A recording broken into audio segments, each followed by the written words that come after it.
Reservation has been 100% failure and it's hugely responsible for poor performance in the government sector. Hence, it's affecting the productivity and efficiency of the country. Hi friends, this is part 2 of the video on reservation wherein we will discuss that how reservation is responsible for significantly reducing the productivity and efficiency of the country, and it has been the main reason why we haven't progressed in last 50-60 years. In part 1 of the video, we discussed that how reservation is not reaching to the poor and the oppressed, and creamy layer within the reserved category has been snatching the benefits, and hence reservation has been a 100% failure. Reservation is heavily impacting the excellence and efficiency of the government sector, and it is the main reason why most of the government entities are at huge loss. Whether it's government airlines, government banks, government industries, government schools, all are in poor condition and are almost on the verge of closure.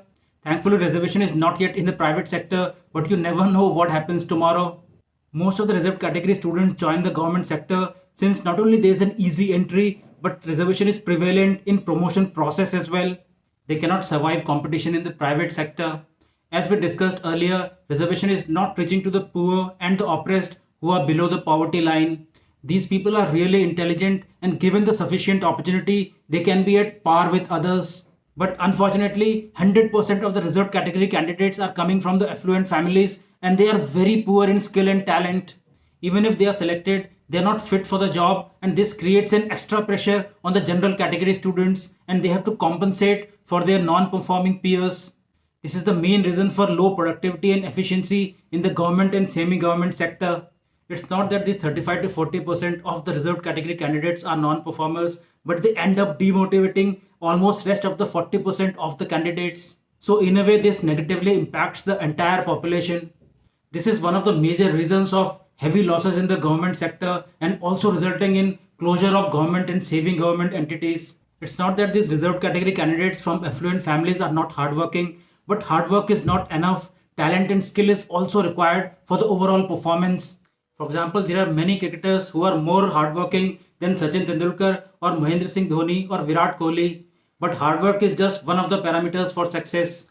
On the contrary, if you remember, in 1989, Sachin Tendulkar failed his 10th standard examination by 6 marks, and it was very famous during those days that he could hit many sixes on the ground but not one six in the examination. Anyways, even if he would have studied very hard, he would have either passed the examination or maybe have scored 50 to 60 percentage, but definitely he could not top the mathematics Olympiad because it's not his forte. So the point is definitely hard work is important, but skills and talent are also very important to achieve excellence. Even in professional colleges, in engineering and medical, most of the hardworking students are from the reserved categories, but unfortunately, they could not even pass the examinations. Just imagine if there would have been reservation in the Indian cricket team, Virat Kohli and Mahendra Singh Dhoni would have been sitting out of the team.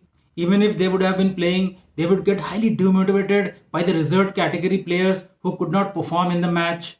Ultimate result would have been India losing all the matches miserably, and this is what is happening in the government sector now.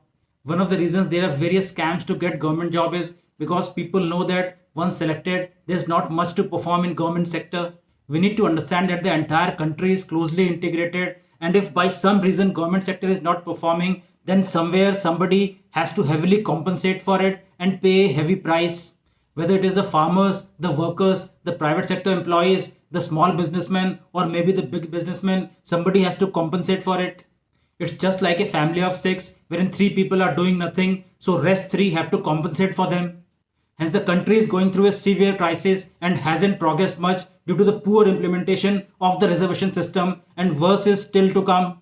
In part 3 of the video, we'll cover how poor implementation of reservation system is not only impacting the poor and the oppressed whose rights have been snatched, but also impacting the affluent and the rich who are enjoying the reservation. Thank you so much friends. I am Dr. Vinod Singh. Jai Hind.